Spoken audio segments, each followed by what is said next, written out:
$614. That is what you have left in your business checking account on a Wednesday morning in March. And your phone has not stopped buzzing since 5:41 a.m.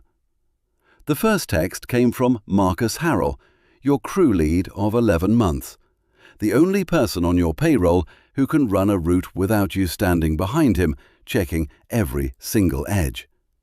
The message was 4 lines long, and it arrived at 11:34 last night.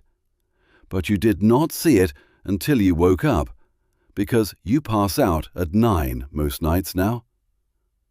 Hey man, I appreciate everything, but I took a position at True Green starting Monday. They're offering $22 an hour plus benefits and a company truck. Today will be my last day. Sorry for the short notice. $22 an hour plus benefits and a company truck. You are paying Marcus $19. You cannot match that. Not right now. Not with $614 in the account and the quarterly tax estimate due in 13 days. You have 23 lawns on the schedule today across 2 routes. The apartment complex on Mallard Creek Road needs its first full-service cut of the season by Friday, or the property manager, a woman named Catherine Driscoll, who sends emails in all caps, will start calling. You have a new residential customer in the Berwick subdivision who specifically requested the crew lead Marcus because she talked to him at the last job and liked how he trimmed around her Japanese maples. And sitting in the driveway of your rental duplex in Mint Hill, North Carolina, at 6:47 a.m. on what should be an ordinary Wednesday in the 8th busiest month of the lawn care calendar, you are trying to figure out how a 27-year-old guy who was stacking boxes in a Lowe's distribution center 2 years ago ended up responsible for the livelihoods of 7 other people. But you did not start here. Nobody starts here. You start where everybody starts, angry at an alarm clock, doing math in your head that does not add up, and one evening with a conversation that changes the trajectory of everything. Stick around, because the 3 decisions you are going to make in the next 48 hours, one about money, one about a person, and one about a piece of equipment that costs more than your first car, will determine whether this business survives the spring or collapses into a cautionary tale your friends tell at cookouts. But first, rewind 26 months. You are 25 years old, and you work the overnight shift at the Lowe's distribution center in West Charlotte. Clock in at 10 p.m., clock out at 6:30 a.m., 5 nights a week. The pay is $18.50 an hour, which works out to $38,480 a year before taxes, if you never miss a day. You have missed exactly 2 days in 14 months.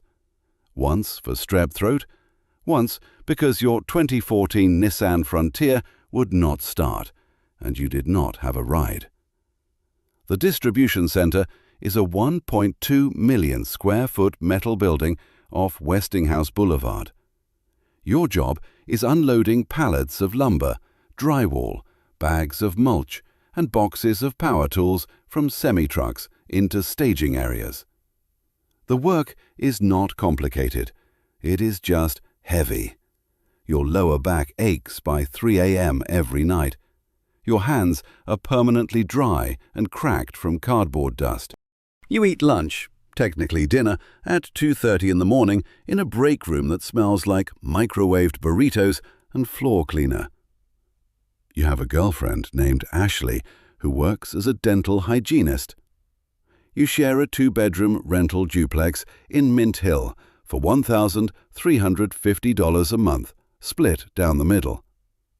You drive a 2014 Nissan Frontier with 131,000 miles on it that you own outright because you paid $8,200 cash for it 3 years ago.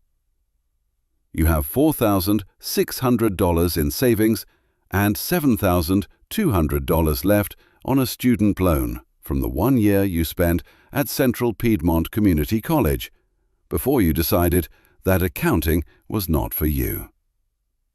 Your Uncle Ray mows lawns for a living in Gastonia, 30 minutes west.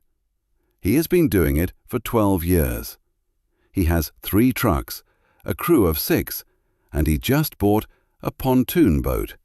At a family cookout in late August, you are standing next to the grill with a paper plate of coleslaw when Ray says something that sticks in your brain like a fishhook. "I cleared $92,000 last year, and I didn't work a single day between Thanksgiving and Valentine's Day." 92.5 times what Lowe's pays you. And the man took 3 months off. You ask him what he started with. He laughs. "A Murray push mower from Walmart, a weed whacker I borrowed from my neighbor, and a stack of flyers I printed at the public library for 11 cents each." On the drive home, Ashley asleep in the passenger seat, you do math. If you mow 10 lawns on Saturday and charge $40 each, that is $400 in 1 day. Even after gas, that is $350, roughly what you earn in 2 nights at the warehouse. For 1 day of outdoor work in the sunshine instead of slinging drywall in a fluorescent-lit cave at 3 in the morning, you are not going to quit your job. Not yet.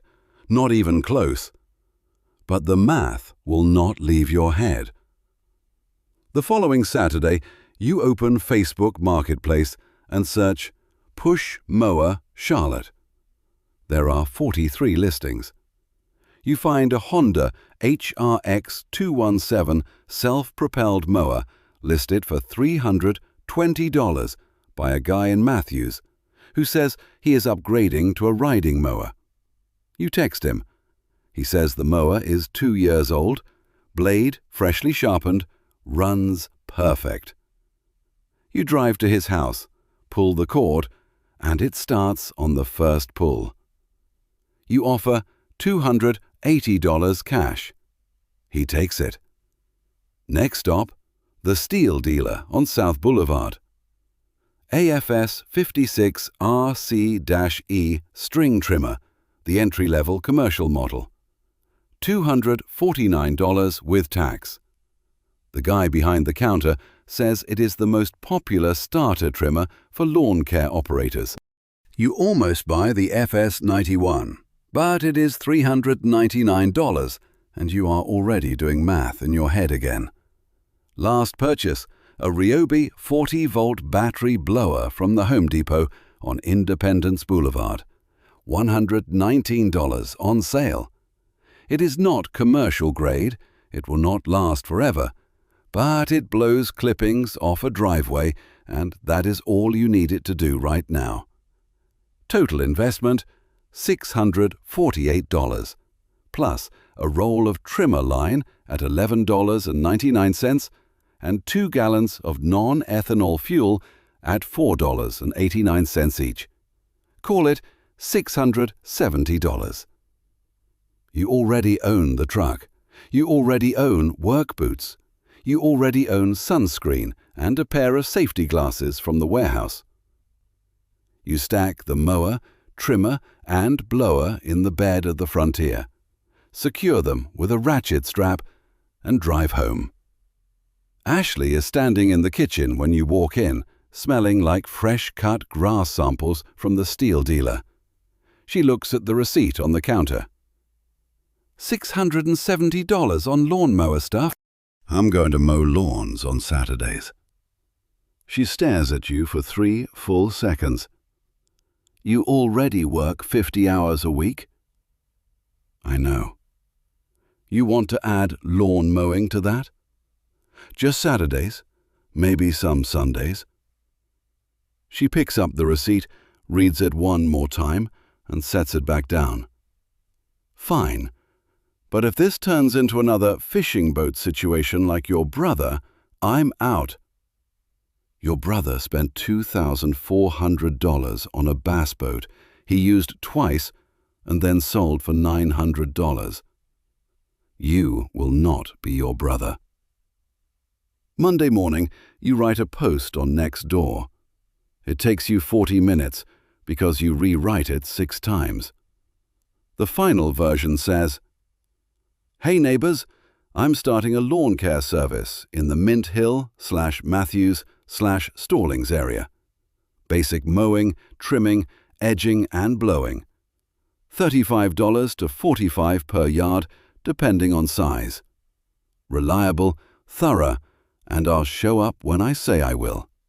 Text or call." Jake. Your name is Jake. You forgot that detail. Jake Ellison, 25.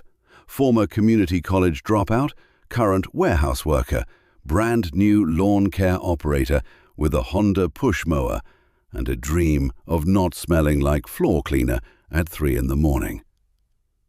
By Wednesday, you have 9 responses. 4 of them are real.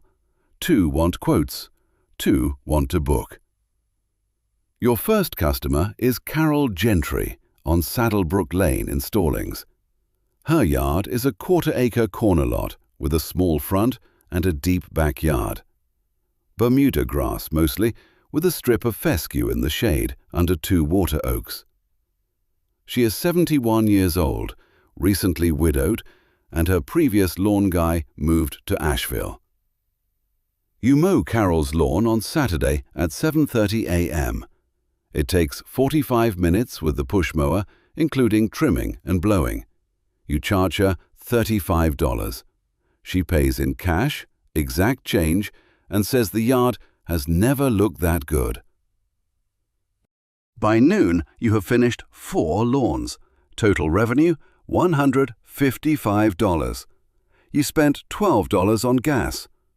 Your back hurts, your shirt is soaked, your forearms are flecked with grass clippings, and you feel something you have not felt in a long time at the distribution center. Pride. Actual pride. A woman 2 doors down from Carol watches you load the mower and walks over. Do you have a card? You do not have a card. You give her your phone number on a torn piece of receipt paper from AutoZone. She calls you Monday morning. That is customer number 5. 6 weeks in, 18 weekly customers. Every Saturday is booked sunrise to sundown, and you are picking up overflow on Sunday mornings. Revenue, $3,150 in the last 4 weeks. Costs, roughly $380 in gas, trimmer line, and a replacement blower nozzle. Net, about $2,770. But you have a problem, and his name is Chad. Chad runs a one-man lawn care operation in the same area. He has been doing it for 4 years.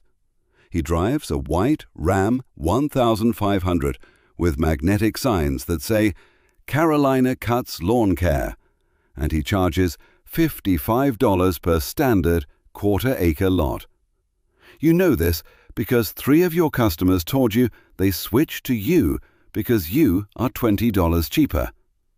Which means you are $20 cheaper. Which means you are leaving $20 on the table every single lawn. You sit down one Sunday night with a calculator app and a spreadsheet you build in Google Sheets on your phone. You time yourself on each lawn. Average mow time, 35 minutes. Average drive time between lawns, 14 minutes. That means each lawn takes roughly 49 minutes of your time, including travel. At $35 per lawn, you are making $42.85 per hour of working time. Subtract $3.20 in fuel cost per lawn and $1.10 in trimmer line depreciation, and you are at $38.55 per hour. That sounds decent. until you factor in the $670 in startup equipment, the wear on your truck, the $47 per month increase in your auto insurance for commercial use that you have not told your insurance company about yet, and the fact that your mower blade needs sharpening every 25 hours and replacement every 100. When you run those numbers honestly, you are closer to $28 per hour. Chad is charging $55 and probably making $42 to $45 per hour after expenses. He also has better equipment. You have seen his 30-inch Toro Time Master on his trailer, which means he is finishing lawns faster than you. You are working harder than Chad for less money because you are afraid to charge what the work is worth. The fear is simple. If you raise prices, customers will leave. Except 4 of them already told you they used to pay $55 to someone else. They are conditioned to that price. They came to you because you were cheaper, sure, but they stayed because you showed up on time and did not miss the strip behind the air conditioning unit. The next week, you raise every new quote to $50 minimum. You do not raise existing customers yet. That comes later, and it will be one of the harder conversations you have in this business. But for now, every new lawn starts at $50. Nobody blinks. Month 4, September. The mowing season in Charlotte runs roughly mid-March through mid-November, about 8 months of primary revenue. You are halfway through your first season, and you have a decision that cannot wait any longer. You have 31 weekly customers. Saturdays and Sundays are maxed. You are turning down 2 to 3 inquiries per week. The next door post has been reposted by Carol Gentry 3 times, and every time it generates 4 or 5 leads. Your Google listing. You set up a Google business profile in month 2, following a YouTube tutorial at 4 a.m. after your warehouse shift. Has 11 reviews, all 5 stars. The bottleneck is time. 7 days a week, you are doing something. 5 nights at Lowe's, 2 days mowing. You have not had a day off in 9 weeks. Ashley made a comment last Tuesday that landed harder than she probably intended. You know, I can't remember the last time we had dinner together. She is right. You eat dinner at 8 p.m. before your warehouse shift. She eats at 6:30 when she gets home from the dental office. You are 2 people sharing a duplex and a Netflix account, but not much else right now. But the numbers keep pulling you forward. In September, you gross $5,420 from lawn care alone. After fuel, supplies, trimmer line, blade sharpening, and a new pair of work boots, $89 the old ones blew a soul, your net is about $4,600. That is roughly $1,200 more than your entire monthly Lowe's paycheck, earned in 8 days of work instead of 20. You buy a Toro Time Master 30-inch mower for $1,099 new from the Home Depot. The 30-inch deck versus the Honda's 21-inch deck cuts your mowing time by nearly 40%. A lawn that took 35 minutes now takes 22.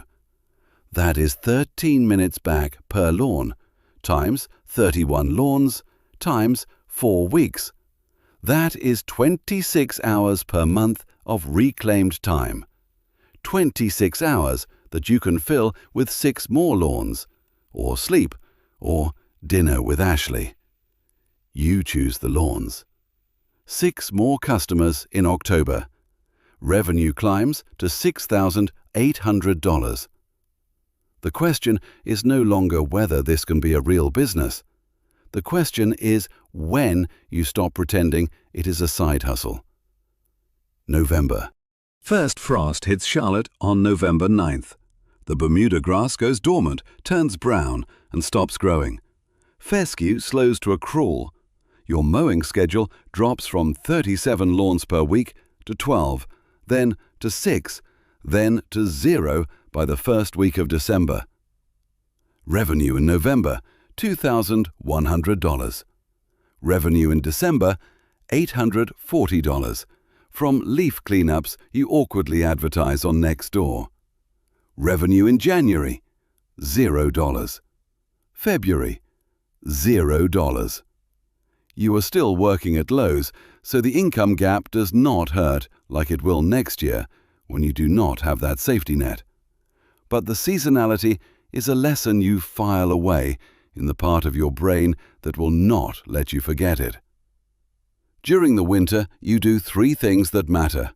First, you get your business legal. You register Evergreen Lawn Care, LLC, with the North Carolina Secretary of State, $125 filing fee. You get a federal EIN from the IRS website for free. You open a business checking account at a local credit union with 0 monthly fees. You call your insurance agent and get a general liability policy. $1 million per occurrence, $2 million aggregate for $97 per month through Next Insurance. The agent asks if you have employees. You say, no, not yet. Second, you build a website, not a real one, a single-page Google Sites page with your phone number, your service area, your Google reviews embedded, and 4 photos of lawns you mowed. It takes 2 hours. It is ugly. It works. Third, you print 500 door hangers at Vistaprint for $42. And on 3 consecutive Saturdays in February, while the ground is still too cold to mow, you walk through neighborhoods in Stallings, Matthews, and Indian Trail, hanging them on front doors. Your design is simple. Evergreen Lawn Care, reliable weekly mowing, $50 per yard. Call or text Jake, with your phone number in large font. By March 1st, when the fescue starts its first flush of spring growth, you have 42 confirmed weekly customers for the season. 42 times $50 is $2,100 per week. At 20 work hours per week on an efficient route, that is $105 per hour in gross revenue. You have not yet quit Lowe's, but the morning of March 4th, after you clock out at 6:30 a.m. and drive home in the dark with your back aching and your eyes burning, you sit in the Frontier in your driveway for 11 minutes doing math on your phone.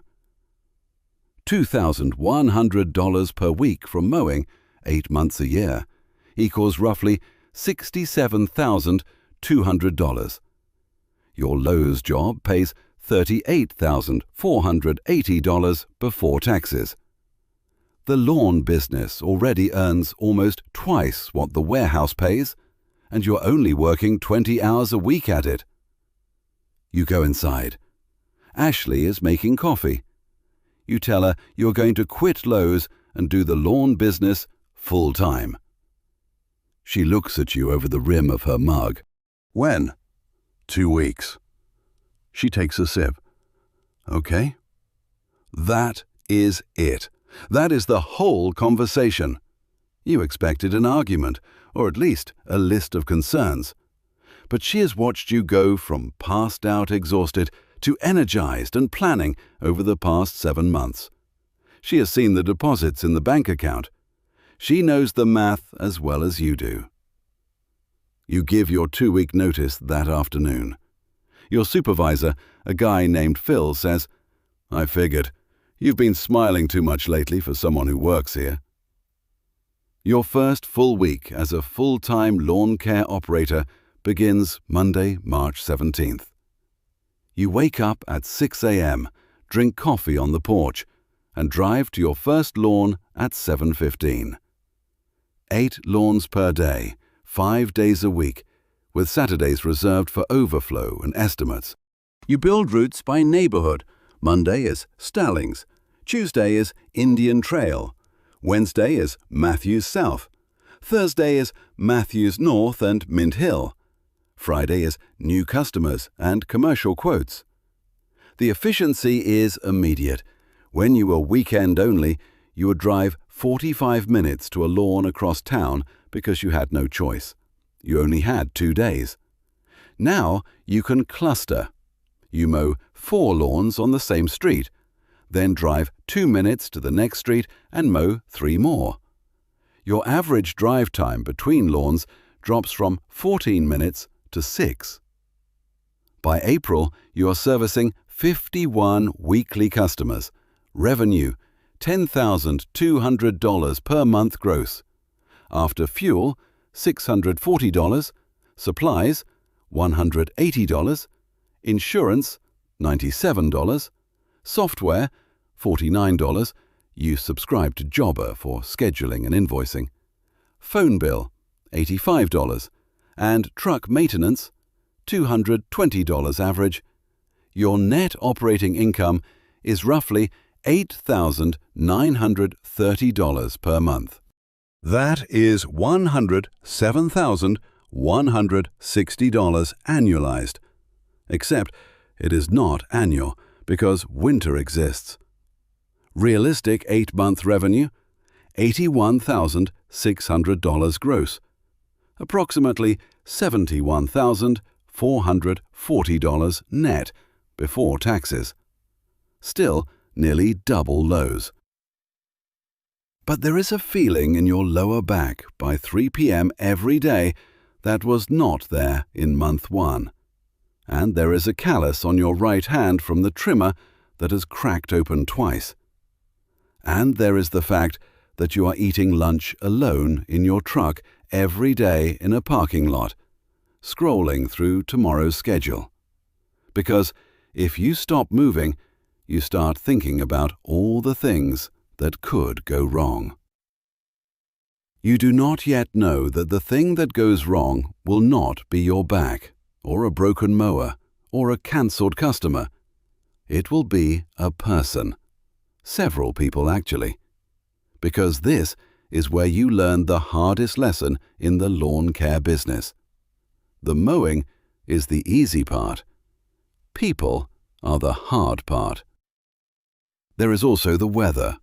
Charlotte gets an average of 43 inches of rain per year, and it does not arrive in convenient intervals. A 3-day stretch of afternoon thunderstorms in April pushes your Monday route to Tuesday, your Tuesday route to Wednesday, and by Thursday you are trying to mow 16 lawns in a day to catch up. Wet grass clumps. Clumps look terrible. Customers notice. You learn to check the radar every morning at 5:45. You learn to start at 6:30 instead of 7:15 to get ahead of the afternoon cells. You learn that you can mow in light rain but not in lightning, and the difference between a drizzle and a downpour is about 90 seconds of warning. You learn that the grass grows fastest in April and May, sometimes 1.5 inches between Thursday and Thursday, and that the same lawn in July barely needs cutting every other week because Bermuda slows down in drought stress. You learn what dormant Bermuda looks like after a 3-week dry stretch. Brown, crunchy, not dead, but looking dead. You learn that panicked homeowners will call you and say the lawn is dead and it is your fault. And you have to explain that Bermuda grass goes dormant as a survival mechanism and it will green up after the next good rain. Some of them believe you. Some of them fire you and hire Chad, who tells them the same thing. The Charlotte heat is a separate education. By mid-June, daily highs are hitting 93 degrees with 70% humidity. The heat index is 104. Your shirt is soaked by 8:30 a.m. You drink a gallon of water before noon and still feel light-headed by 2. You buy a cooler for the truck bed and fill it with ice and Gatorade every morning. The ice melts by 11. The Gatorade is lukewarm by noon.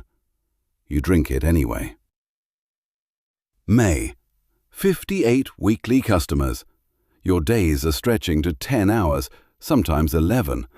The Toro TimeMaster is a workhorse, but it is a walk-behind. You are walking 6 to 8 miles a day behind a mower in 85-degree Charlotte heat. Your Apple Watch says you are burning 4,200 calories daily. You have lost 14 pounds since March. You need a riding mower, specifically a commercial zero-turn. You go to James River Equipment on Highway 51 on a Tuesday afternoon after finishing your route early. The showroom is air-conditioned and smells like new rubber and hydraulic fluid. You look at everything. The Skag Liberty Z 52-inch, their entry-level zero-turn, $5,899. The Skag V-Ride 2 48-inch stand-on, $8,899 new. The X-Mark Laser Z X-Series 60-inch, $16,699. The Toro Z-Master 2000H DX 52-inch, $11,099. You do not have $5,899, let alone $16,000. But the salesman, a guy named Tony who has a moustache and calloused hands and clearly mowed lawns before he sold them, tells you something that changes your math. Check Facebook groups, Skag owners, X-Mark owners, lawn care millionaire. Guys upgrade their mowers every 2 to 3 years. You can get a V-Ride with 500 hours on it for $4,000. That night, you join 3 Facebook groups and search V-Ride Charlotte. 4 days later, a landscaper in Concord is selling a 2023 Skag V-Ride, 2 48-inch stand-on with 620 hours for $4,200. He is upgrading to a 61-inch. You drive to his shop. He starts it up. You watch the blades engage. No smoke, no wobble, clean cut on his demo patch. You hand him $4,200 bills. The difference is not incremental, it is transformational. A quarter-acre lawn that took 22 minutes with the TimeMaster takes 9 minutes with the V-Ride. 9 minutes. You are covering ground at nearly 3 times the speed with a wider deck and a better cut quality. The stripes are visible from the street. But the V-Ride does not fit in the bed of a Nissan Frontier. The mower weighs 780 pounds and the bed is 6 feet long. So now you need a trailer. You buy a 6x12 single-axle open utility trailer from Tractor Supply in Matthews for $1,899. It has a mesh ramp gate, no sides, and it is the most basic trailer that will safely carry your equipment. Then you spend a weekend building it out. A trimmer rack made from PVC pipe and U-bolts, $34. A blower hook from an old coat rack, $0. A fuel can mount from a scrap piece of angle iron, $12. A padlock and chain for the trailer hitch, $22. You add a toolbox from Harbor Freight, $89, bolted to the front rail for spare blades, trimmer line, oil, ear protection, and a first aid kit. Total trailer setup, $2,056. Your rig now looks like a lawn care business. The Frontier pulling a trailer with a commercial stand-on, 2 trimmers hanging in their rack, a blower, and a toolbox. You are not a guy with a mower in his truck bed anymore. You are a company. Revenue in May, $11,600 gross, 61 customers. You are completing routes 40% faster than before the zero turn, which means you finish by 2 p.m. most days instead of 5. Those 3 extra hours become estimate time, admin time, and for the first time in months, time with Ashley. She notices the change. You're home before me now. That's weird. You take her to dinner at a Mexican restaurant on a Thursday. You cannot remember the last time you went to a restaurant on a weekday. The queso tastes like freedom. But something else is happening. You are fully booked. You are turning down 4 to 6 leads per week. Every lead you turn away is $200 per month in recurring revenue walking out the door. At some point, you are going to have to make a choice. Cap the business at what one person can handle, or hire someone and grow. The mowing is easy. What comes next is not. Before you hire anyone, you fix your pricing. It is June and you have 70 customers, and 11 of them are still paying $35 to $40 from your early days. Those 11 lawns take the same time as your $50 to $55 lawns, but generate 20% less revenue. Over a season, those 11 underpriced lawns cost you roughly $3,500 in lost income. You send a text to each one. Identical message, personalized with their name. Hi, this is Jake from Evergreen Lawn Care. Starting July 1st, I'll be adjusting my rate for weekly mowing service to $50 per visit. This reflects the increased cost of fuel, insurance, and equipment this year. I appreciate your business and want to continue providing great service. Please let me know if you have any questions. 7. Respond positively within a day. No problem, Jake. Totally understand. You're worth it. 2. Do not respond at all. You mow their lawns the next week and they pay $50 without comment. 2. Cancel. Carol Gentry, your very first customer, is one of them. She calls you, and you can hear in her voice that she feels bad about it. Jake, I'm on a fixed income, and I just can't do $50 every week. My nephew said he'd mow it for free. You tell Carol you understand, and you do. But it stings more than you expected. She was your first lawn, the one that started everything. Net effect of the price increase, you lose 2 customers generating $280 per month and gain $660 per month from the 9 who stay at the higher rate. Net positive, $380 per month, or $3,040 over the remaining 8-month season. Plus, you now have 2 open slots you fill within a week at $55 each. You also learn to measure yards before quoting. You pull up Google Earth, drop a pin on the property, and use the measurement tool to calculate square footage. A flat, open quarter-acre lot with no obstacles, $50. A quarter-acre lot with 14 trees, 2 flower beds, a fenced backyard with a gate too narrow for the mower, a trampoline, and a dog that barks the entire time, $85. Same square footage, double the work. The difference is obstacles, and obstacles are where profit goes to die if you do not price for them. You stop quoting over the phone. Every new customer gets an on-site estimate. You drive by, walk the property for 2 minutes. Take a mental note of the grade, the tree count, the fence situation, and the trim edges. Then you quote. Your close rate goes from about 60% to 85% because the customer sees you taking their property seriously. And your margins go up because You never underquote again.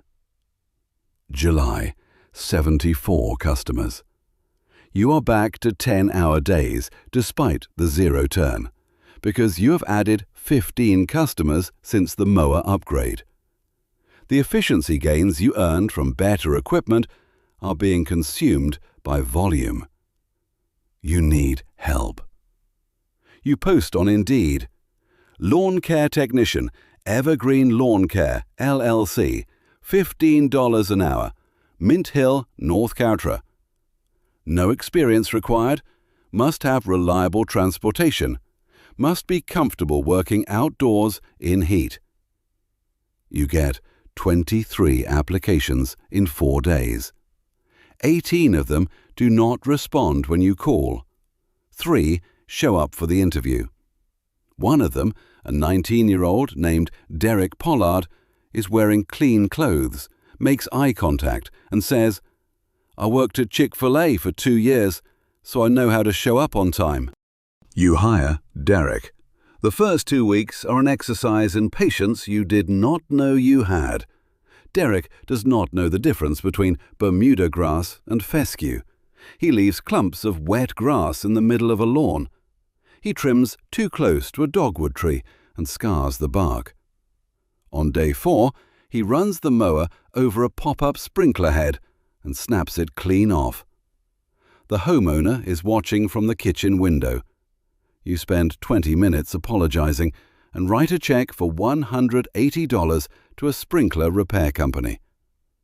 That night, you sit in your truck after dropping Derek off and consider firing him.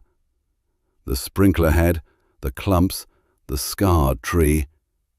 But then you think about something Uncle Ray told you at Christmas. Your first employee will cost you money for the first month. If they're still costing you money after month 2, fire them. But give them the month. Nobody knows how to mow when they start. Month 2. Derek gets it. Not perfectly. But the clumps stop. He learns to lift the deck over sprinkler heads. He starts noticing trim edges he missed before you point them out. He is still slow, 8 lawns a day compared to your 11. But he is improving, and the lawns he finishes look 75% as good as yours. Which, you learn, is the hardest thing in the lawn care business to accept. Nobody will ever mow a lawn the way you mow a lawn. Nobody will care about the edge along the sidewalk the way you care about it.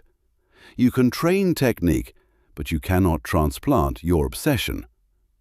75% of your quality at $15 per hour with the ability to be in 2 places at once, that is the trade you are making. And it is the right trade. By August, Derek is doing 12 lawns a day on his own route using the Toro Time Master, while you handle the higher-end properties and commercial quotes with the V-Ride. Combined capacity, 86 weekly customers. Revenue in August, $17,200 gross. After Derek's wages, $2,400 per month, your net is about $12,400. You just made $12,400 in a month mowing grass. That is $148,800 annualized. Except winter. Always except winter. September. The morning you get the workers' compensation insurance quote, you almost choke on your coffee. $3,400 per year for one employee. North Carolina technically requires workers' compensation only if you have 3 or more employees. You have 1. You could skip it. But your insurance agent, a woman named Patricia, who has been insuring lawn care companies for 20 years, says something that ends the debate. Jake, if Derek trips on a route and tears his ACL and you don't have comp, he can sue you personally. Your LLC protects you from business debts, not from workplace injuries without insurance. One lawsuit will take everything you've built. You pay the $3,400. Quarterly installments of $850. It hurts. Your total insurance picture now looks like this. General liability, $97 per month, $1,164 per year. Workers' compensation, $283 per month, $3,400 per year.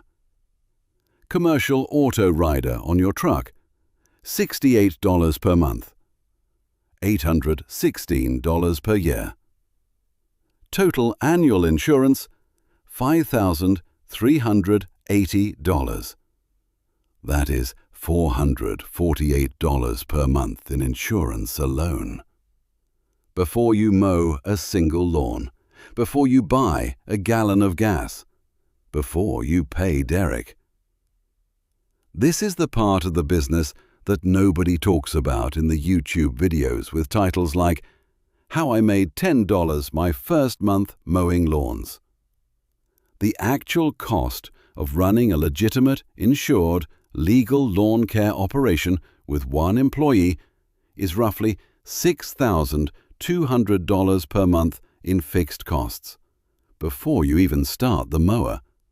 Insurance, software, phone, fuel, equipment maintenance, truck payment, trailer registration, business license renewal, accountant fees.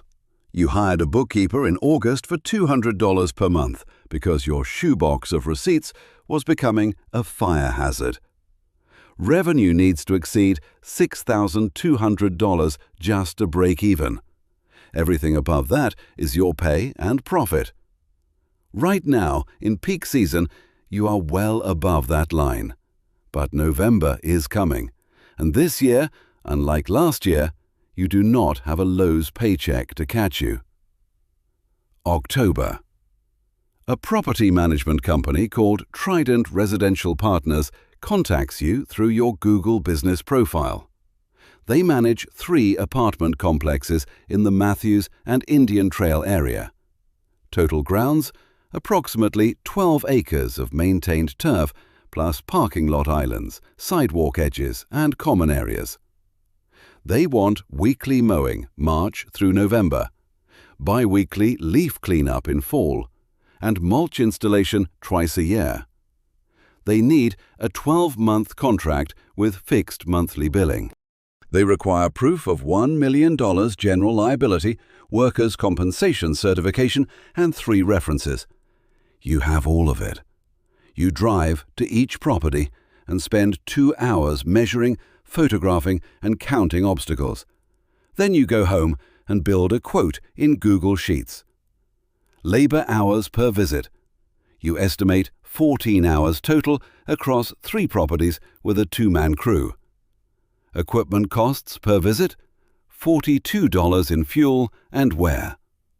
Monthly visits, 4.3 average. Monthly cost to you, approximately $2,800 in labor, fuel, and materials. You quote $4,200 per month, 12 months. That is a 33% gross margin before overhead allocation. It is tight, but the contract represents $50,400 in guaranteed annual revenue, more than 20 individual residential accounts. And commercial clients do not cancel because they found a cheaper guy on Nextdoor. Catherine Driscoll, the property manager who sends emails in all caps, reviews your proposal. She asks for one change, a 30-day termination clause for either party. You agree. She signs.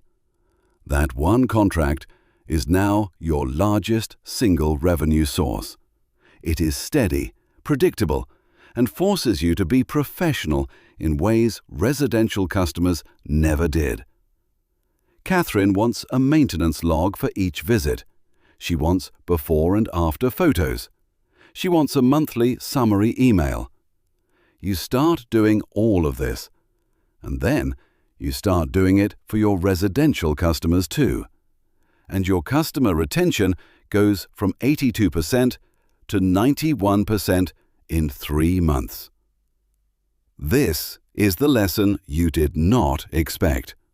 Commercial clients make your entire operation better. You discover something called route density, and it changes how you think about your business. Route density is the number of customers per geographic area. High route density means you mow 4 lawns on one street, drive 2 minutes, mow 3 more, drive 2 minutes, mow 2 more. Low route density means you drive 20 minutes to a single lawn in Weddington because she found you on Google and her yard is pretty, and you said yes, because revenue is revenue. Revenue is not revenue. Revenue with a 20-minute drive attached to a $50 lawn is $50 minus $6.80 in fuel and 40 minutes of unpaid drive time. Revenue from a $50 lawn between 2 other lawns on the same street is $50 minus $0.90 in fuel and 0 unpaid drive time. You do the math on a Thursday night with a map of your service area and colored push pins on a corkboard you bought at Dollar Tree.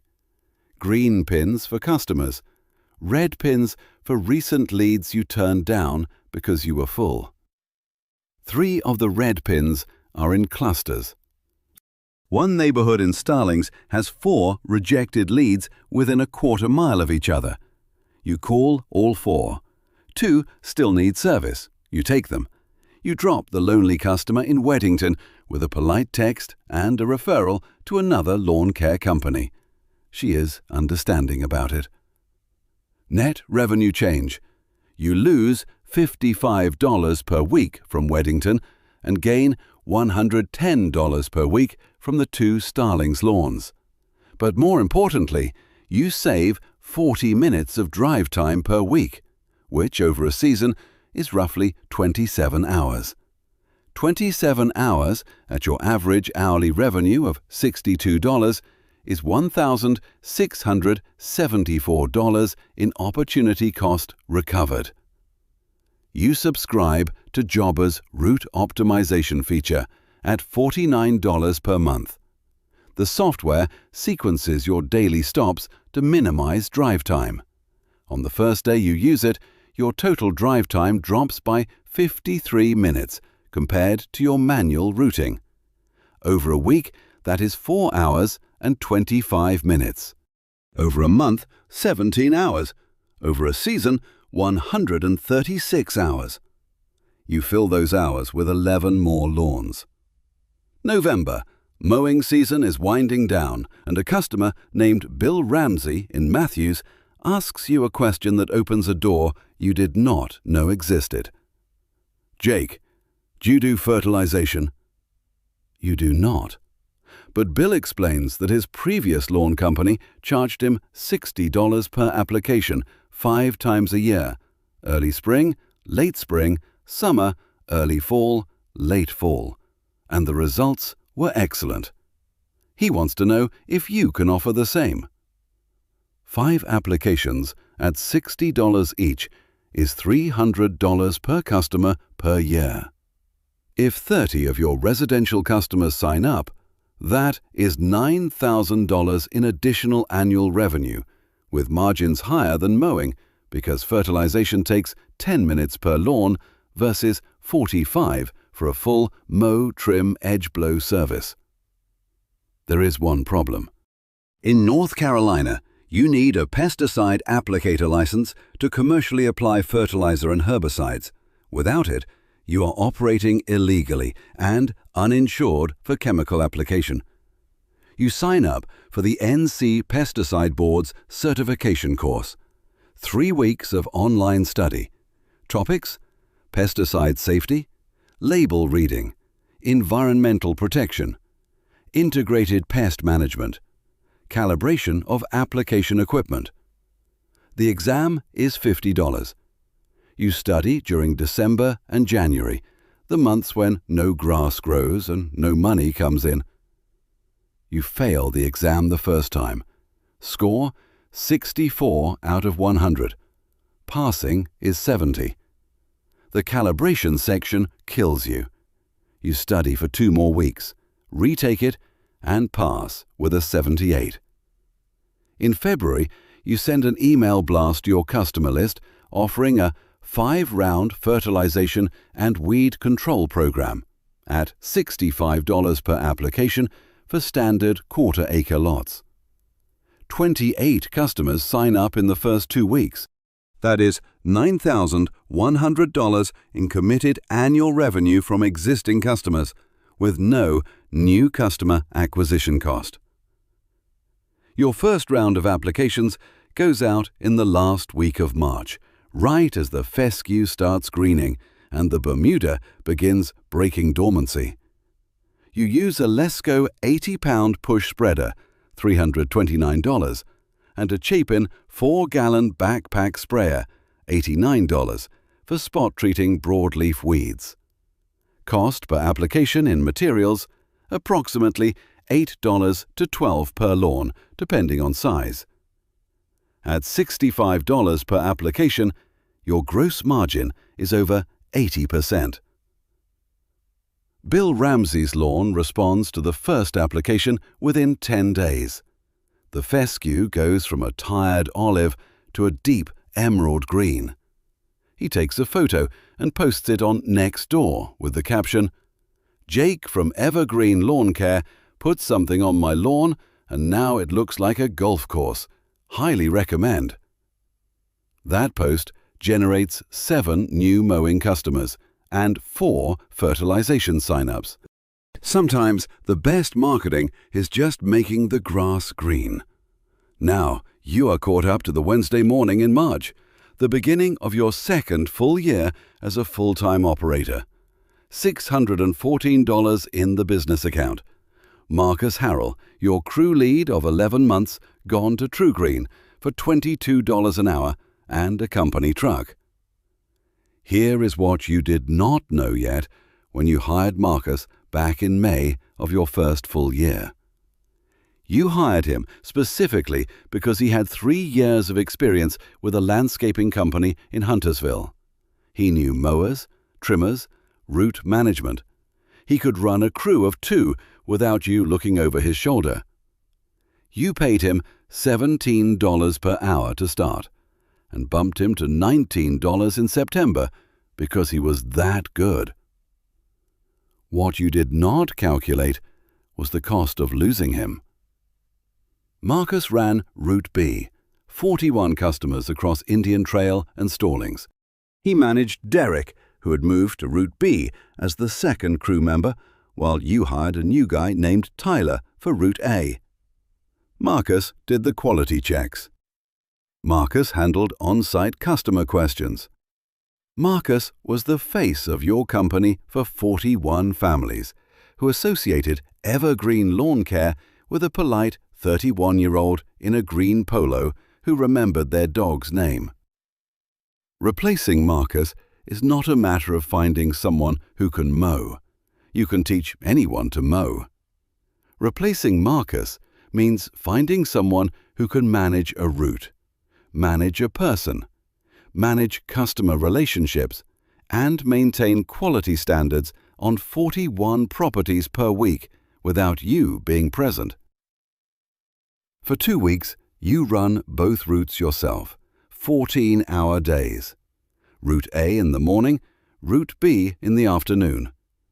Derek helps where he can, but Derek is not a leader.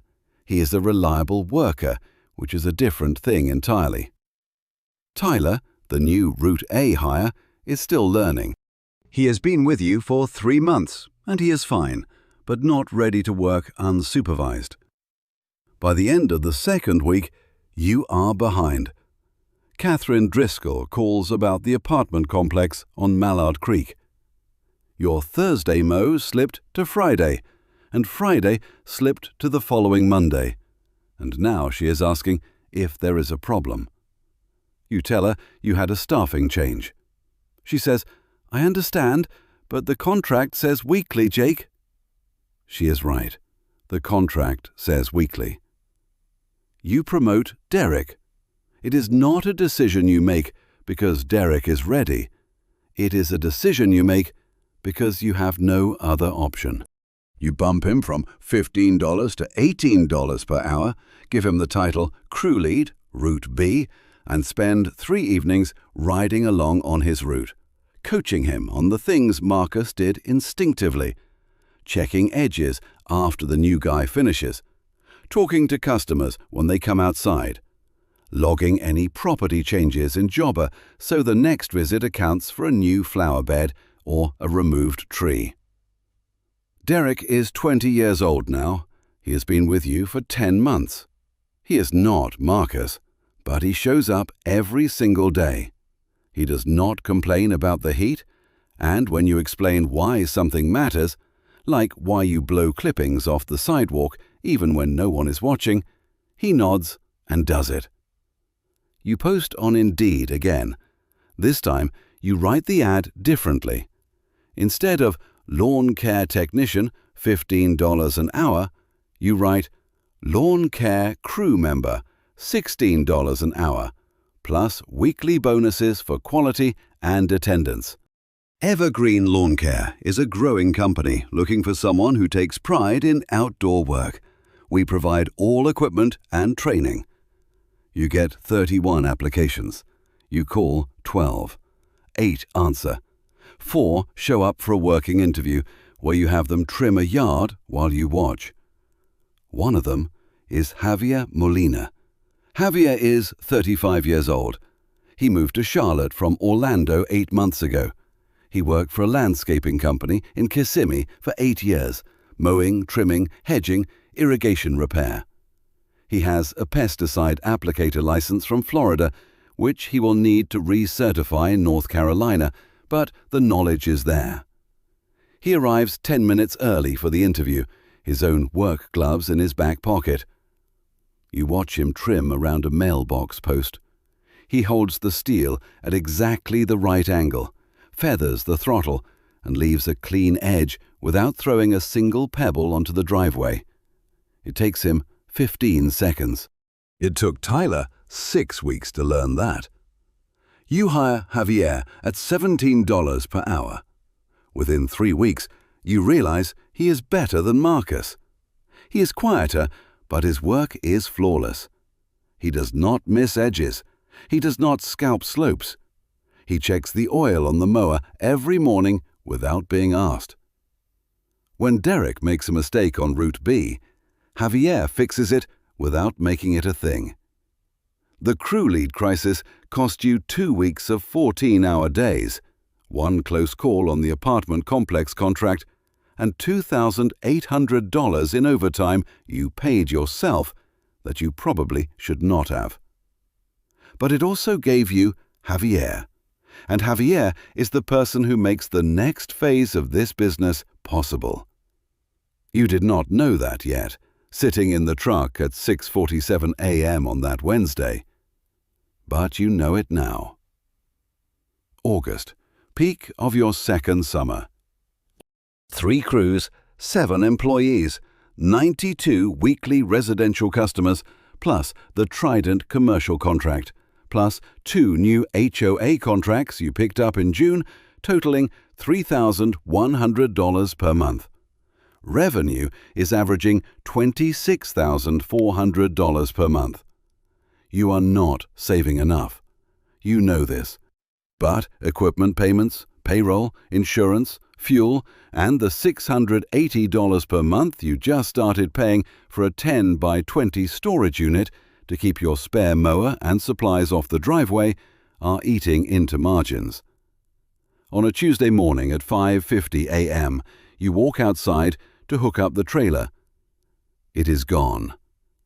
Not the truck, just the trailer. Someone backed up to it, popped the hitch lock, a $22 padlock, apparently not enough, and drove away with your 6 by 12 trailer, your Skag V-Ride 2, 2 steel FS91 trimmers you upgraded to in the spring, 2 Echo PB 77OT backpack blowers, a cooler, your toolbox full of spare blades and parts, and a half tank of fuel in a mounted 5-gallon can. You stand in your driveway in boxers and a t-shirt, and the world goes very quiet for about 30 seconds. Then you call the police. Then you call your insurance company. Then you call Ashley, who is already at the dental office. Someone stole the trailer. The whole trailer. Everything. Mower, trimmers, blowers, all of it. Oh my God, how much is that? You do the math in your head. The V-Ride, $4,200, used purchase price. 2 FS91 trimmers, $430 each. 2 PB77OT blowers, $380 each. Toolbox and contents, $340. Trailer, $1,899. Fuel, $25. Total, approximately $8,464 in replacement cost. But the insurance will depreciate the used items. Police officer arrives, takes a report, and tells you what you already suspect. Trailer theft is common, recovery is rare, and your padlock was inadequate. He recommends a coupler lock, $45, a wheel lock, $38, and a GPS tracker. Insurance adjuster calls 2 days later. Your commercial property coverage has a $1,000 deductible. After depreciation on the used mower and equipment, they approve a payout of $6,180. You will need to cover the remaining $2,284 out of pocket, plus the cost of replacement equipment while you wait for the check, which takes 11 business days. For 9 days, you're down to one mower, the Toro Time Master, your original walk-behind backup, and no trailer. You borrow a 5x8 trailer from your Uncle Ray and strap the Time Master into the back. Your mowing speed drops by 60%. Derek and Javier pick up the slack, but 3 customers notice the quality difference, and one of them, a man in Stallings who has complained before about stripe direction, cancels. The insurance check arrives. You buy a Skag Liberty Z 52-inch zero-turn, brand new, $5,899 from James River Equipment. You have been wanting to upgrade anyway, and the theft forces the decision. You also buy a 7x14 enclosed trailer from Big Tex Trailers for $4,800. Enclosed, locking rear door. No one can see what is inside, and no one can access it without a key. Total rebuild cost, $13,200. Insurance covered, $6,180. Out of pocket, $7,020. You put $4,000 on a business credit card you opened 2 months earlier, specifically for emergencies like this. You also install a $15 per month GPS tracker on the new trailer and 2 motion-activated cameras, $79 each, on the exterior of your duplex aimed at the driveway. The theft cost you 9 days of reduced productivity, 1 lost customer, $7,020 in cash, and every night's sleep for about 2 weeks. But the enclosed trailer turns out to be worth every penny. It looks professional, it keeps equipment dry, and when you park it at an apartment complex, the property manager says, "Now that looks like a real operation." Sometimes the worst thing that happens to you is also the thing that pushes you forward. Fall of your second year. You have 89 residential customers and 3 commercial contracts. But you notice something in Jobber that you had not paid attention to before. 42 of your residential customers have Bermuda grass lawns. Bermuda grass in the Charlotte area needs core aeration every fall.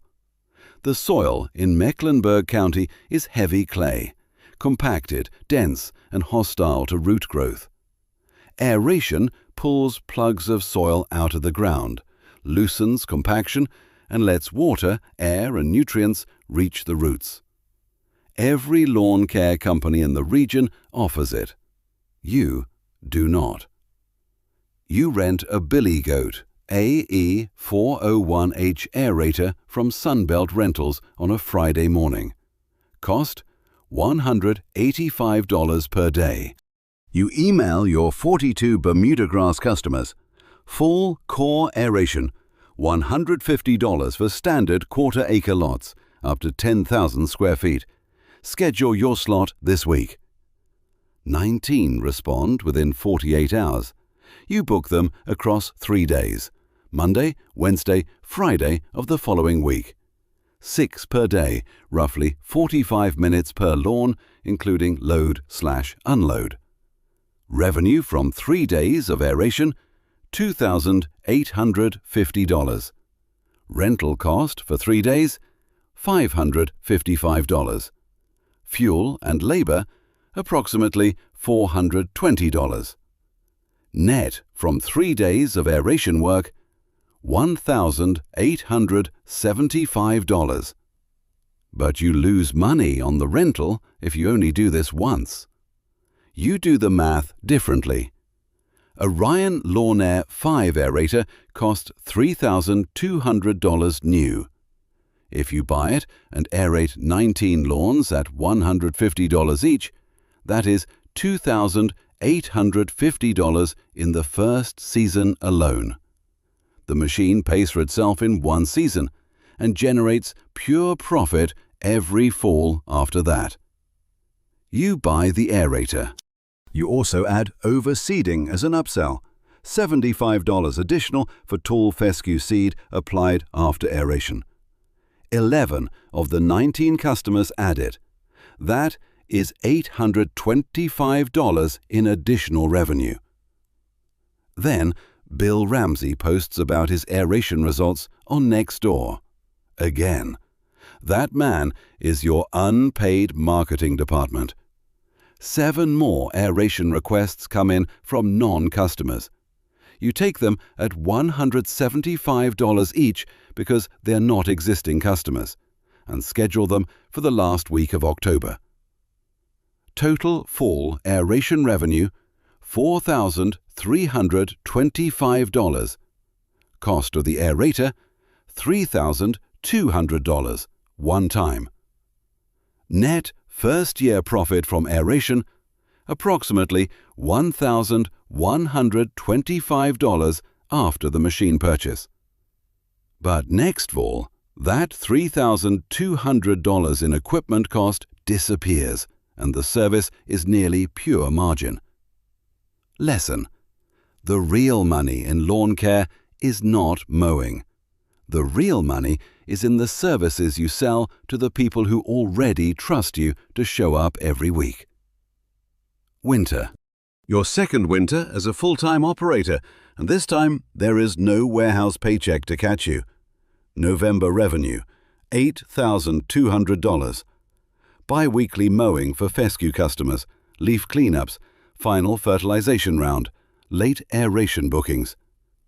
December revenue, $4,100. Leaf cleanups, holiday light installation, a new service you added after watching a YouTube video from a company in Michigan that makes $200 per season on lights alone. Holiday lights. You did not see this coming. A customer asks in early November if you install Christmas lights. You say no. Then you go home and Google holiday light installation business and fall down a rabbit hole. The model is simple. You buy commercial-grade C9 LED bulbs and SPT 1-wire in bulk from a wholesale supplier. You custom-build light strings to the exact measurements of each roofline, gutter, and window frame. You install in November, maintain through December, and remove in January. Pricing: $4 to $6 per linear foot for roofline, plus $75 to $150 per tree or bush wrap, plus a flat $150 installation fee. Your first Holiday Light customer is a house on Providence Road Extension, 2-story colonial, 186 linear feet of roofline, 2 wrapped boxwoods, 1 wrapped crepe myrtle. You measure, order materials, $340, and install on a Saturday with Derek. It takes 5 hours. You charge $1,280 for installation, plus $200 for removal in January. You do 11 houses that first season. Total Holiday Light revenue, $14,700. Material costs, $3,800. Labor, Derek and Tyler, each 6 days, $2,880. Net, $8,020.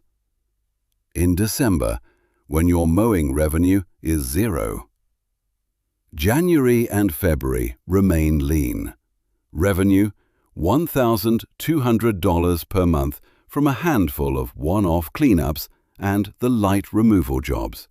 You survive on savings and the fact that you have been putting aside $2,000 per month since June into a winter fund account that your bookkeeper insisted on. But the sting is real. 2 months of near zero revenue, while the fixed costs, insurance, truck payments, storage unit, software, phone, keep hitting your account. You watch the winter fund drain from $14,000 to $6,200 by the end of February. You understand now why Uncle Ray takes 3 months off. He is not lazy. He is surviving the economics of a seasonal business in a region with actual winters. The only difference between him and a failed lawn care company is that he learned to save during the fat months. Tax season arrives, and with it, the education you did not get at Central Piedmont. Your bookkeeper hands you a P&L statement for your first full calendar year as a business. You sit down at the kitchen table with a cup of coffee that goes cold before you finish reading. Gross revenue, $247,300. That number looks incredible on paper.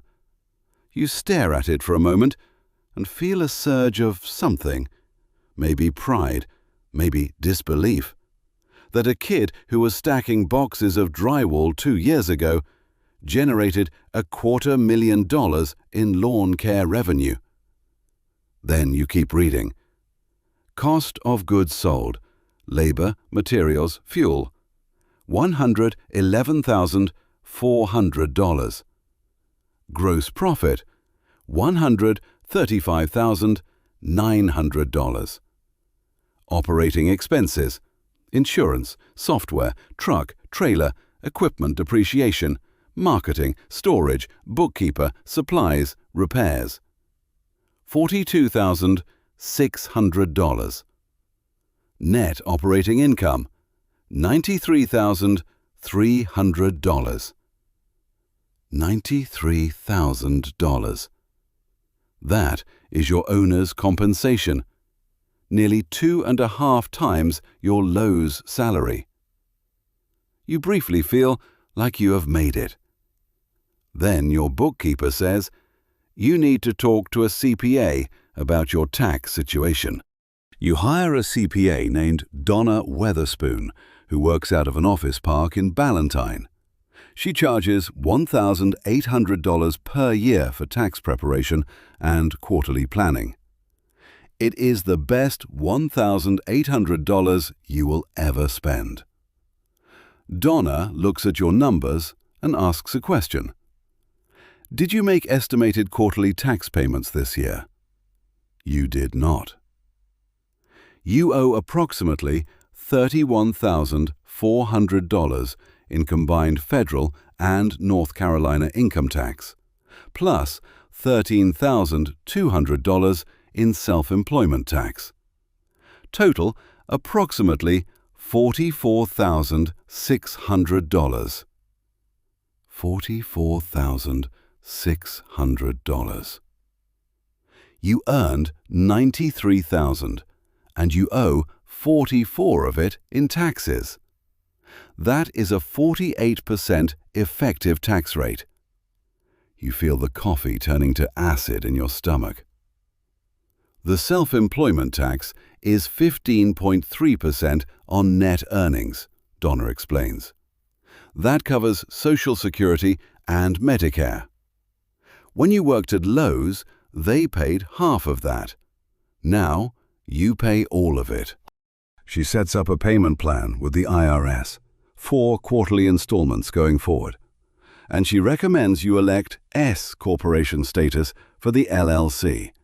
With S Corp election, you pay yourself a reasonable salary, say $52,000, and take the rest as distributions. Distributions are not subject to self-employment tax. On $93,000 in net income, that saves you approximately $6,300 per year. You file the S Corp election that afternoon. The tax lesson is brutal, but it is the lesson that separates lawn care businesses that grow from lawn care businesses that collapse in year 3. You were making money. You just were not keeping enough of it because you did not understand how the IRS treats self-employed income. From this point forward, you set aside 30% of every dollar into a separate tax savings account. That account will never be touched for anything except quarterly estimates and annual tax bills. Spring of your second full year as a full-time operator, you make the leap that defines the next chapter. You buy a second truck. A used 2020 Ford F150XL with 62,000 miles for $24,200 from a dealership in Gastonia. You negotiate for 90 minutes and get them down from $26,500. It is white, which is perfect because your enclosed trailer is white and your first truck, the Frontier, is silver. White trucks look commercial. Then you buy a second mower. Not new. You cannot justify new right now. You find a 2024 Exmark Laser Z S Series 60-inch with 840 hours on Facebook Marketplace for $7,800. The guy selling it is retiring from lawn care to open a barbecue restaurant. You test it on his property, check the hydros, inspect the spindle bearings, and shake hands on $7,200 cash. Total investment for Crew 2 setup, $31,400 in truck and mower, plus $1,400 in trimmers, blowers, and a trimmer rack for the new truck's bed. Javier's crew uses the enclosed trailer, so Crew 2 runs from the truck bed with a hitch mount mower carrier. Javier runs Crew 2. You give him a raise to $20 per hour and the title of Operations Lead. He now manages a helper you hired in March, a 22-year-old named Tomas, who Javier knows from a church in East Charlotte. Javier trains Tomas himself. Within 2 weeks, Tomas is mowing at 90% of Javier's quality. You step back from mowing. This is the hardest transition in the lawn care business, and nobody warns you about it. From day one, the mower was your tool. The lawn was your canvas. The clean stripe was your signature. Now you are sitting in your truck at 7 a.m., making phone calls, sending invoices, reviewing jobber schedules, writing up estimates on an iPad, and meeting with property managers about contracts. You are not a mower anymore. You are a manager. Some days that feels like a promotion. Other days it feels like you gave away the best part of the job. One Saturday morning, you wake up at 5. instinctively check the weather, and then realize you have nowhere to be. The crews handle Mondays through Fridays. Saturdays are for estimates, and you do not have any booked until 10. You make breakfast. Ashley comes out of the bedroom at 7:30 and finds you sitting at the kitchen table reading the news on your phone. "What's wrong?" she asks. "Nothing. I just don't have anything to mow." She stares at you. "That's the whole point." She is right. But it takes you 3 more weeks to stop feeling guilty about it. You fill Saturdays with a different kind of work. You drive your service area without a route, looking at yards. Not your yards, other people's yards. You count for sale signs in subdivisions. New homeowners need lawn care immediately. You note which competitors are in which neighborhoods. A True Green truck on Oak Hollow Lane means those homes already have fertilization. Do not bother. You look at new construction sites. Phase 3 of the Berwick subdivision is breaking ground. Those homes will need lawn care in 18 months. You are scouting, not mowing. But the information is more valuable per hour than any lawn you could cut. But the numbers do not lie. With 2 crews running 5 days a week and you handling estimates, sales and admin, the business can service 130 customers per week. Your personal capacity was 65. You doubled output by removing yourself from the mower and putting yourself behind a desk. Well, behind a steering wheel and an iPad, but the concept is the same. Revenue in April of year 2, $28,600. Your first month above $25,000. You discover marketing. Real marketing, not next-door posts and door hangers. The catalyst is a $28 cost per lead from Google Ads. You had been getting leads organically from Google Business Profile, about 8 to 10 per month. But organic leads are unpredictable. Some weeks you get 5, some weeks 0. And every lead you miss in March is a customer you do not have for the next 8 months. You allocate $800 per month to Google Ads, targeting lawn care near me, lawn mowing service Charlotte, and lawn care Matthews NC. The ads run from February through June, the peak customer acquisition window. Outside of that window, you turn them off because mowing season customers acquired in September only generate 3 months of revenue before winter. Results from the first 3 months of Google Ads: 86 leads, 52 estimates scheduled, 38 new customers acquired. Cost: $2,400. Revenue from those 38 customers over the remaining season: approximately $38,000. Customer acquisition cost: $63 per customer. Lifetime value of a residential lawn care customer, average retention 2.3 years at $2,400 per year. $5,520. You are spending $63 to acquire $5,520 in revenue. That is an 87 to 1 return. You add 3 more marketing channels. Yard signs. Small corrugated plastic signs. Lawn maintained by Evergreen Lawn Care, with your phone number. You place 1 in the yard after every mow. Remove it at the next visit. Cost: $2.10 each in bulk from Build-A-Sign. You order 200. Neighbors see them. Neighbors call. Truck wrap. You have the F150 wrapped with your logo, phone number, and a photo of a perfectly striped lawn. Cost: $2,800 at a local wrap shop. The truck is now a mobile billboard, driving through residential neighborhoods 8 hours a day, 5 days a week.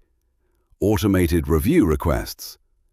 Jobber sends a text to every customer after each service asking for a Google review.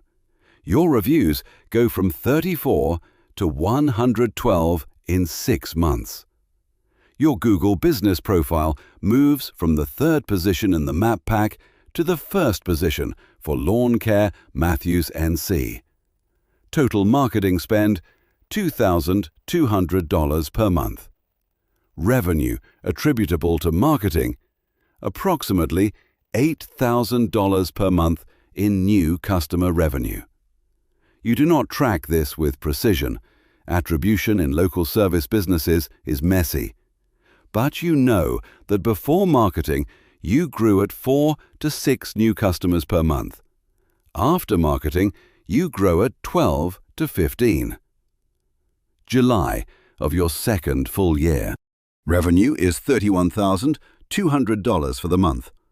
117 residential customers, 3 commercial contracts, 2 HOA contracts, 8 employees including you, 3 crews. A man named Victor Chen calls you. He owns a multi-service home maintenance company in South Charlotte. Lawn care, pressure washing, gutter cleaning, handyman services. He has 12 employees and does about $600,000 per year in revenue. He wants to talk. You meet him at a Panera Bread on a Saturday morning. He is 43, originally from California, wearing a polo with his company logo. He gets right to it. I want to acquire your customer base, residential only. I'll pay you $700 per customer for your active residential accounts. You have 117 residential accounts.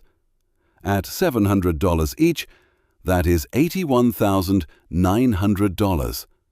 A life-changing check for a 27-year-old. Or, he continues, I'm open to a partnership. You keep running operations, I provide capital for expansion, and we split the new revenue 50-50. I'm thinking a $200,000 investment into new equipment, a second service type, maybe hardscaping or irrigation. You tell him you need to think about it. That night, you sit at the kitchen table with a legal pad. Ashley is reading on the couch. You draw a line down the middle. Left side, sell. Right side, keep. Sell. $81,900 cash. Walk away. Start over, or get a job, or do something else. But you are 27. This business is growing at 40% year over year. In 3 years, it could be worth $400,000 or more. Selling now is selling at the bottom of a growth curve. Keep. More risk. More employees. More insurance. More broken sprinkler heads and stolen trailers, and crew leads quitting for TruGreen. But also more upside, more control, and the thing you care about more than money, the fact that you built this from a $280 Honda mower, and nobody can take that away from you. You call Victor 3 days later. I appreciate the offer, but I'm going to keep building. He is gracious about it. Smart kid. Call me if you change your mind. You will not change your mind. But you file his number away because in 2 years, you might be the one making acquisition offers to smaller operators. September, end of peak season. You are exhausted in a way that is different from warehouse exhaustion. Your back is fine. You barely mow anymore. Your hands are soft. But your brain is fried. You are managing 8 people, 123 customers, 5 vehicles, 3 trucks, 2 trailers, 12 pieces of major equipment, 3 commercial contracts, 2 HOA relationships, a marketing budget, a payroll service, quarterly tax estimates, workers' compensation audits, and a fertilization program with 28 participants. And you have a problem. A competitor named Brian Oakes, who runs a 4-crew operation called Queen City Lawn Pros, is selling his business. He is 52, his knees are shot from 20 years of landscaping, and his son, who was supposed to take over, got a job at Bank of America instead. Brian has 120 residential customers in the Ballantyne and Pineville area, a geography you have not yet entered. He wants $95,000 for the customer list. That is $792 per customer. Industry standard for lawn care customer acquisitions is $500 to $1,200 per customer, depending on contract value, retention rate, and geography. Brian's customers average $52 per weekly visit, mowing season only. Annual revenue per customer, approximately $1,820.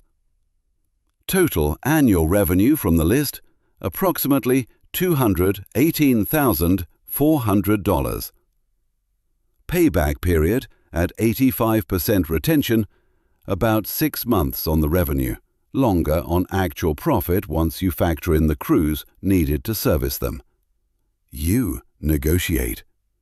Brian's customers have no contracts. They are all verbal, week-to-week agreements. That means retention is a risk. You offer $650 per customer with a 90-day retention clause.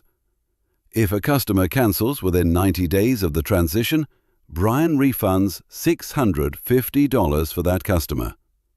Brian counters at $700 with a 60-day clause. You shake on it at $680 with a 75-day clause. Total $81,600 for 120 customers. You take out a $85,000 business line of credit from your credit union at 8.2% interest. You use $81,600 to pay Brian and keep $3,400 as working capital for the transition. The transition is chaos. You send a letter to all 120 customers introducing Evergreen Lawn Care, offering a same quality, same schedule guarantee. 17 cancel immediately. They were loyal to Brian, not to a company. 11 more cancel over the following 6 weeks. Brian refunds $18,700 under the retention clause. Net acquisition, 92 customers for $62,900. Cost per retained customer, $683. But those 92 customers generate $167,440 in annual revenue, net positive in under 5 months. You just doubled your customer count in one transaction. The acquisition forces a restructuring you are not ready for. You now have 215 customers. You need 5 crews to service that volume efficiently. You buy a third truck, a used 2019 Chevy Colorado for $18,200, and a second enclosed trailer, a 6x12 from Carry On Trailers for $3,800. You hire 3 more employees. Marcus Washington, 28, former UPS driver. Elena Varga, 31, single mum, tough as nails, can edge a sidewalk cleaner than anyone on your team. And Corey Strickland, 24, kinesiology degree he is not using, wants to work outdoors. Payroll jumps from $18,400 per month to $29,600 per month. Your largest expense by far. And the HR problems start. Tyler fails a random drug test in October. You have a company drug policy that you created after your CPA told you it would lower your workers' comp premiums by 5%. You fire Tyler. He argues. You show him the policy he signed. He leaves. 2 weeks later, Corey backs the F-150 into a decorative mailbox at a property in Ballantyne. The mailbox is a custom brick structure. Repair estimate from the homeowner, $2,400. Your auto insurance covers it after the $500 deductible, but your premiums go up by $840 per year. In November, a customer in Pineville sends you a text with a photo. Your trimmer operator threw a pebble that cracked the rear window of a Lexus RX parked in the driveway. The glass replacement costs $1,800. You file a general liability claim. The claim is covered, but your insurance agent calls you. Jake, 3 claims in 4 months. Your loss ratio is going to affect your renewal premium. Have you considered an umbrella policy? You buy a $1 million umbrella policy for $67 per month. And you implement a new rule. All crew members wear safety glasses and check driveways for vehicles before trimming. Any vehicle within 20 feet of the trim line gets a walk-around and a knock on the front door. You also write a formal employee handbook, 12 pages. Drug policy, attendance policy, uniform policy, green evergreen polo, khaki pants, work boots. Equipment care policy, customer interaction guidelines, safety procedures. You print 11 copies and have each employee sign the acknowledgement page. This is not mowing lawns anymore. This is running a company. By early December, the mowing season ends and you take stock. Your commercial portfolio has grown to 6 contracts. The 3 Trident apartment complexes, $4,200 per month, 2 HOA common areas, $1,800 per month and $1,300 per month, and a medical office park you picked up in October, $1,700 per month. Total commercial revenue, $9,000 per month or $108,000 per year. Commercial revenue is now 36% of your total. It is steadier, more predictable, and it does not cancel because my nephew offered to mow for free. But the margins are thinner. Residential averages 25 to 30% net margin. Commercial averages 15 to 18% because the bids are competitive, the properties are larger, and property managers negotiate harder than homeowners.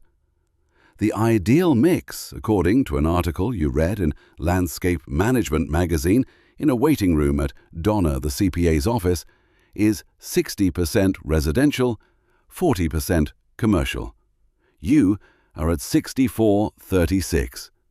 Close enough. But the real insight from commercial work is not the margins. It is the discipline. Commercial clients demand documentation, before and after photos, monthly maintenance reports, proof of insurance certificates updated annually. And because you built these systems for commercial clients, you now apply them to residential too. Every lawn gets a post-service photo logged in Jobber. Every customer gets an automated text confirmation after each visit. Every complaint gets a logged response within 4 hours. Your customer retention rate is 91%. Industry average for lawn care is 75 to 80%. That 11-point advantage compounds. Each retained customer is $1,820 per year you do not have to spend $63 in marketing to replace.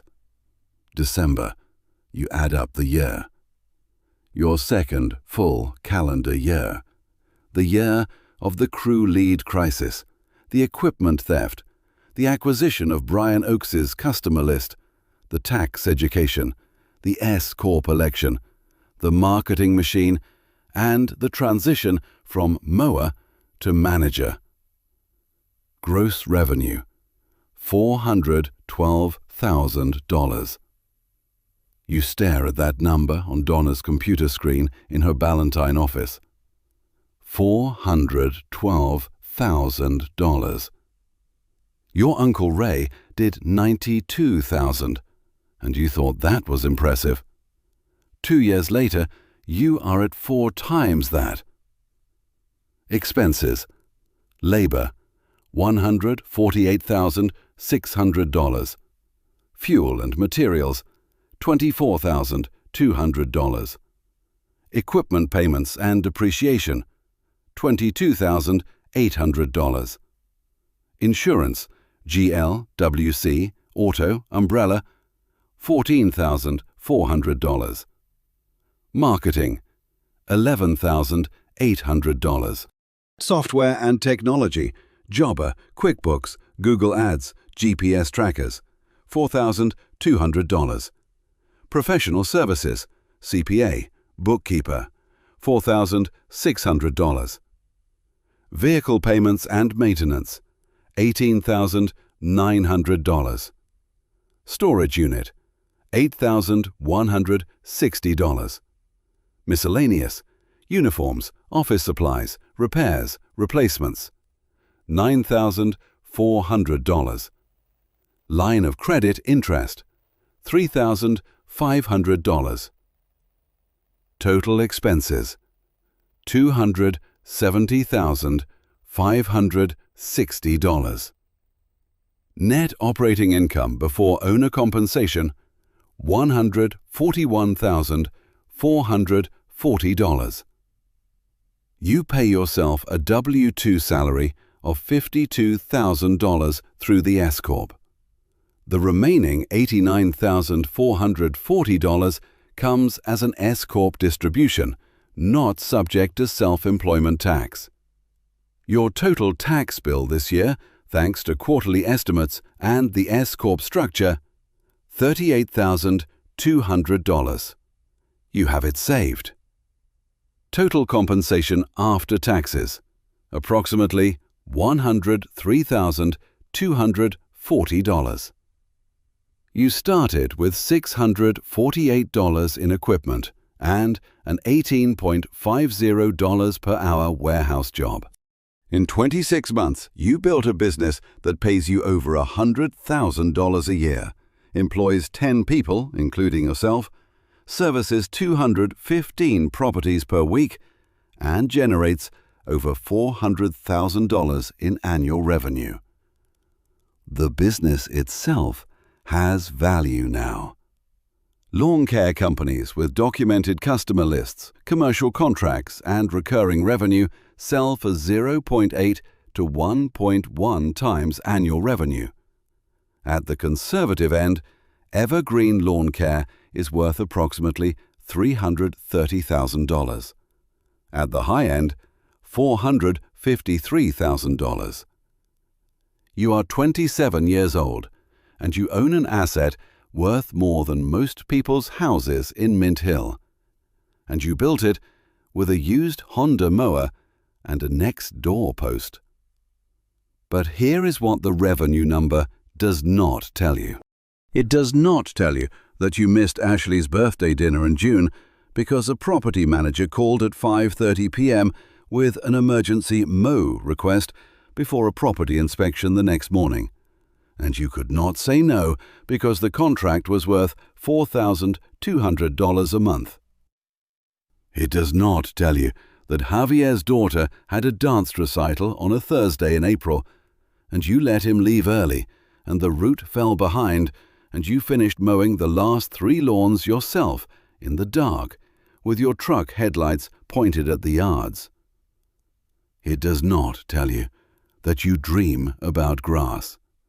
Not metaphorically, you literally dream about unmowed lawns, missed edges, and sprinkler heads getting chewed up by blades. Ashley says you mumble about stripe patterns in your sleep.